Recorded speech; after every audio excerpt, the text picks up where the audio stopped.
अस्सलाम स्टूडेंट्स, आज हम इंग्लिश बुक 9 जो है उसका दूसरा रिव्यू जो कि चैप्टर नंबर 5 से 8 पर मुश्तमिल है वो करने जा रहे हैं। आइए स्टार्ट करते हैं।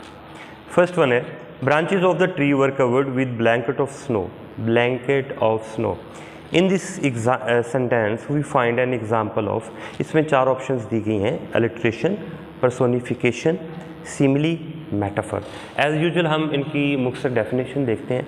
अलिट्रेशन कहते हैं कि किसी सेंटेंस में जो वर्ड्स हैं उनका आगाज़ एक ही लेटर से हो रहा है या एक साउंड से हो रहा है, यानी तमाम लेटर का तमाम जो वर्ड्स हैं उनका आगाज़ या उनमें से कुछ वर्ड्स जो हैं उनका आगाज़ जो है एक लेटर से या एक साउंड से हो रहा है, तो उसको हम अलिट्रेशन कहते हैं। जैसे इसका एक एग्ज़ाम्पल है Sally sells sea shells by the sea shore. इसमें एस की जो बार बार जो है वो रेपिटेशन हो रही है, ये एक एग्ज़ाम्पल है अलिट्रेशन की।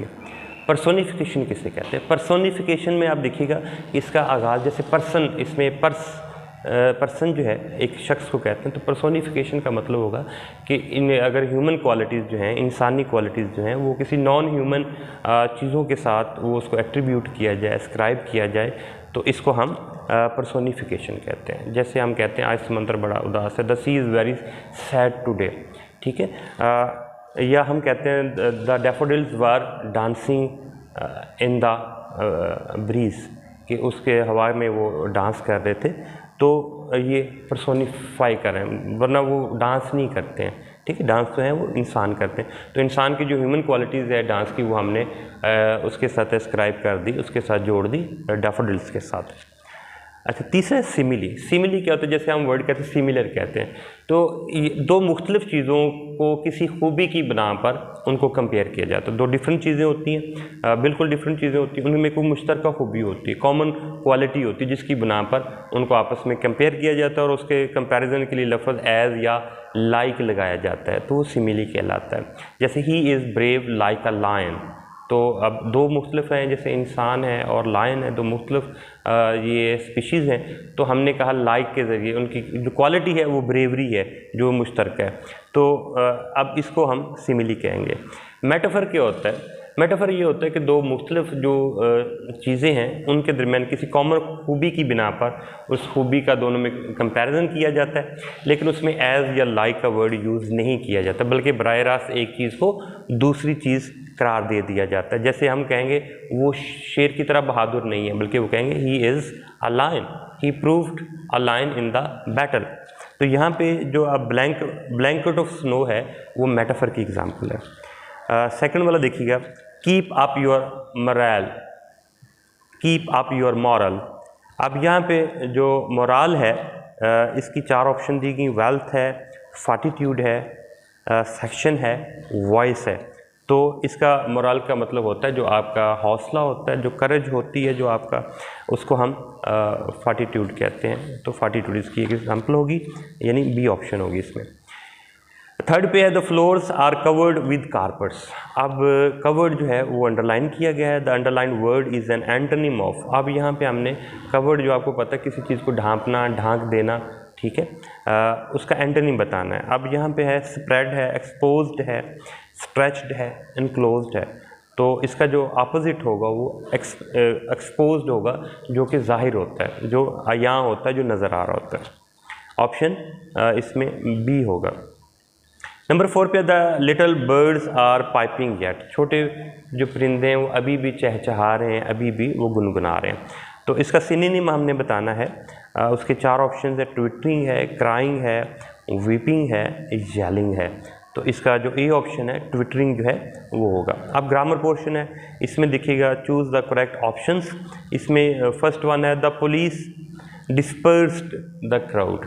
अब क्राउड को अंडरलाइन किया गया, the underline word is a an. कौन सा नाउन है ये बताना हमने, काउंटेबल नाउन है, मटेरियल नाउन है, कलेक्टिव नाउन है, अनकाउंटेबल नाउन। इससे पहली वाली वीडियो में हम जो है ये इन नाउन्स की जो इकसाम है उसके बारे में हम बता चुके हैं। तो ये क्राउड जो है ये बहुत से लोगों के एक जगह इकट्ठे होने से, जो लोग इकट्ठे हो जाते हैं, पर्सन पीपल जो एक जगह इकट्ठे हो जाते हैं बेतरतीबी से, उनको क्राउड कहा जाता है। तो इसलिए ये कलेक्टिव नाउन है, यानी बहुत सी चीज़ों को कलेक्ट करने से जो बनता है उसको कलेक्टिव नाउन भी कहते हैं और उसको ग्रुप नाउन भी कहते हैं। तो ऑप्शन इसमें सी होगा।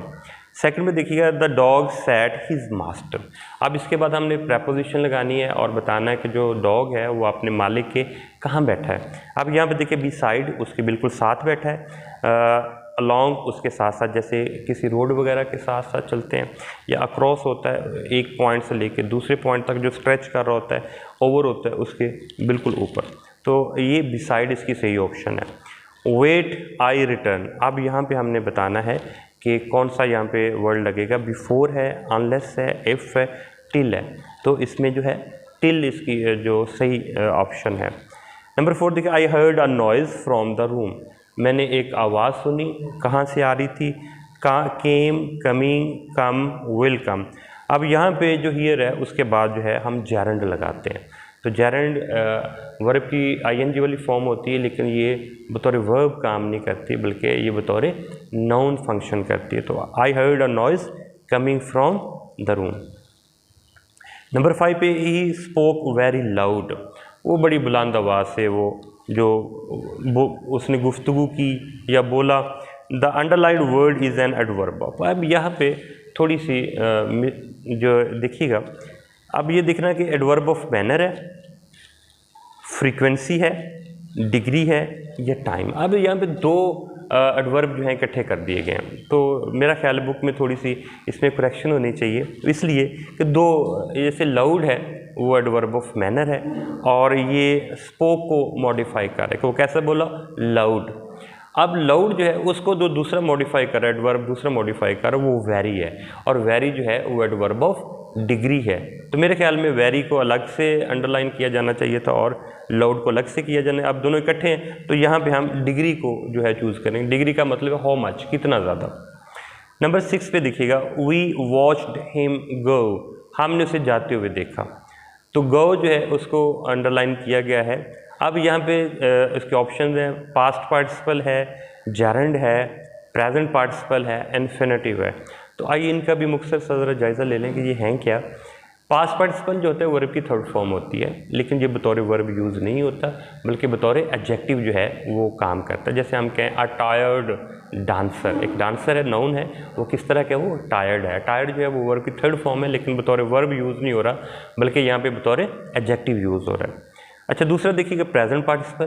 प्रेजेंट पार्टिसिपल क्या होता है कि प्रेजेंट फर्स्ट फॉर्म, वर्ब की फर्स्ट फॉर्म के साथ आईएनजी आ जाता है, लेकिन ये बतौर वर्ब काम नहीं करता है, बल्कि ये भी बतौर एडजेक्टिव काम करता है। ये किसी नाउन को मॉडिफाई करता है। जैसे हम कहते हैं एन इंटरेस्टिंग बुक, ठीक है, एन इंस्पायरिंग स्पीच, ठीक है। तो इसमें इंस्पायरिंग जो है या इंटरेस्टिंग जो है वो आईएनजी ये फर्स्ट फॉर्म आ रही है और ये बतौर एडजेक्टिव काम कर रहे हैं। अच्छा, इसमें के अलावा इसमें इन जेरेंड है। जेरेंड अभी हमने बात की कि जेरेंड वर्ब की फर्स्ट फॉर्म के साथ आईएनजी लग जाता है, लेकिन वो बतौर वर्ब यूज़ नहीं होता, बल्कि बतौर नाउन यूज़ होता है। इसी तरह एक और ऑप्शन है इन्फिनेटिव है। इन्फिनेटिव क्या होता है कि आमतौर पर वर्ब की फर्स्ट फॉर्म से पहले टू आ जाता है, तो इसको हम टू इन्फिनेटिव कहते हैं। लेकिन ये भी बतौर वर्ब यूज़ नहीं होता, बल्कि बतौर या तो नाउन यूज़ होता है, या बतौर एडजेक्टिव यूज़ होता है, या बतौर एडवर्ब यूज़ होता है। तो यहाँ पे अच्छा, या तो इससे पहले टू आएगा या टू नहीं आएगा। अगर इससे पहले टू आ जाए तो हम इसको टू इन्फिनेटिव कहते हैं, और अगर इन्फिनेटिव से पहले टू नहीं आता तो हम इसको बेयर इन्फिनेटिव भी कहते हैं, या इन्फिनेटिव विदाउट टू कहते हैं। आइए दोबारा से इसको पढ़ते हैं। We watched him go. अब ये जो गो है ये यहाँ पर बेयर इन्फिनेटिव है, इससे पहले टू नहीं आता, यानी वॉच के बाद जो आपका इन्फिनेटिव आ रहा है उससे पहले टू नहीं यूज़ होता। नंबर 7 पे देखिएगा, he is fond of cooking. वो शौकीन है। फॉन्ड ऑफ का मतलब होता है किसी के काम का शौकीन, जिसका शौक़ होता है। अब इसमें ही इज़ फॉन्ड, वो शौकीन ऑफ कुकिंग। ऑफ जो है आमतौर पर जो प्रेपोजिशन के बाद हमेशा जेरेंड आता है, यानी वर्ब की फर्स्ट फॉर्म से आईएनजी आ जाता है, बतौर नाउन यूज़ होता है। तो इसमें जेरेंड है, प्रेजेंट पार्टिसिपल है, इन्फिनेटिव है, पास्ट पार्टिसिपल है। तो ये जो कुकिंग है जिसको अंडरलाइन किया गया ये जेरेंड है। नंबर 8 पे देखिए, नंबर 8 पे है if you had studied hard you succeeded. अब ये देखिएगा, पहले हम इस पे बात कर चुके हैं कि जो कंडीशन सेंटेंसेस हैं उसके दो क्लॉजेज होते हैं, एक मेन क्लॉज होता है, एक सब क्लॉज होता है। जो सब क्लॉज होता है या डिपेंडेंट क्लॉज होता है उसका आगाज़ इफ़ से होता है।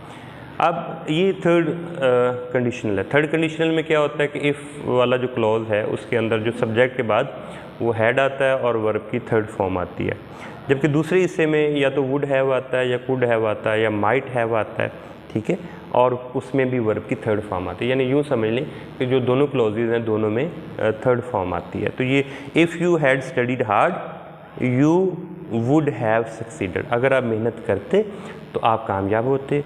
इसका मतलब ना आपने मेहनत की और ना आप कामयाब हो, दोनों काम जो है अब ये इम्पॉसिबल है कि उसका कामयाब होना, ना वो वक्त गुजर गया उसका।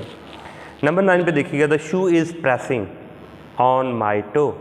अब ये जो मेरा पाँव का अंगूठा है उस पर मेरा जूता जो है वो मुझे तंग कर रहा है। The underline phrase is on. अब देखिए ऑन माई टो को उसने जो है वो अंडरलाइन किया होगा। अच्छा, यहाँ पे देखिएगा कि प्रेस कर रहा है वेयर। अब ये वर्ब को मॉडिफाई, प्रेसिंग जो वर्ब है उसको मॉडिफाई कर रहा है कि कहाँ प्रेस कर रहा है, ऑन माई टो। अब यहाँ पे आपको पता है ये एडवर्ब ऑफ प्लेस है, लेकिन अब यहाँ पे ये फ्रेज़ की सूरत में ऑन माई टो। अच्छा, इसका आगाज़ जो प्रेपोजिशनल फ्रेजेस होते हैं उनका आगाज़ प्रेपोजिशन से होता है, और प्रेपोजिशन के बाद जो है वो उनका ऑब्जेक्ट आता है। ऑब्जेक्ट में नाउन हो सकता है, नाउन फ्रेज़ हो सकता है या प्रोनाउन हो सकता है। जो माई टो है यहाँ पे ये नाउन फ्रेज़ है। अब नाउन फ्रेज़ जो है ऑब्जेक्ट है प्रेपोजिशन ऑन का, ठीक है, तो ये प्रेपोजिशनल फ्रेज़ है। लेकिन अब प्रेपोजिशनल फ्रेज़ की दो किस्में होती हैं, या तो वो एडजेक्टिव फ्रेज़ होता है या एडवर्ब फ्रेज़ होता है, ठीक है। ये हम दोनों उसकी कैटेगरीज आगे होती हैं। प्रेपोजिशन फ्रेज़ पे आके बात रुकती नहीं है, या तो वो एडजेक्टिव फ्रेज़ होगा या एडवर्ब फ्रेज़ होगा। अब यहाँ पे देखिएगा क्योंकि ये प्रेसिंग जो वर्ब है उसको मॉडिफाई कर रहा है, इसलिए ये एडवर्ब फ्रेज़ है। तो हम इसको कहेंगे the shoe is pressing on my toe. ये जो ऑन माई टो जो है वो एडवर्ब फ्रेज़ है। अब नंबर 10 पे देखा which of the following is an appropriate sentence. अब ये 4 सेंटेंसेस दिए गए हैं, तो यहाँ पे हमने देखना है कि ये कौन सा दुरुस्त है। तो देखें ये है we are usually tired by the end of the day. आमतौर पर जो हम दिन के इख्तिताम तक थके हुए होते हैं। इसमें जो यूजली है जो एडवर्ब ऑफ फ्रीक्वेंसी है, एडवर्ब ऑफ फ्रीक्वेंसी है वो वर्ब से पहले आता है, और अगर उसमें हेल्पिंग वर्ब हो तो हेल्पिंग वर्ब के बाद में आता है। तो यहाँ पे जो आर हेल्पिंग वर्ब है तो we are usually tired by the end of day. ये जो ऑप्शन सी है ये दुरुस्त है। उम्मीद है आपको आज का हमारा जो लेसन है वो पसंद आया होगा। आप अपने कमेंट्स में अपनी राय का इज़हार ज़रूर कीजिए। अल्लाह हाफ़िज़।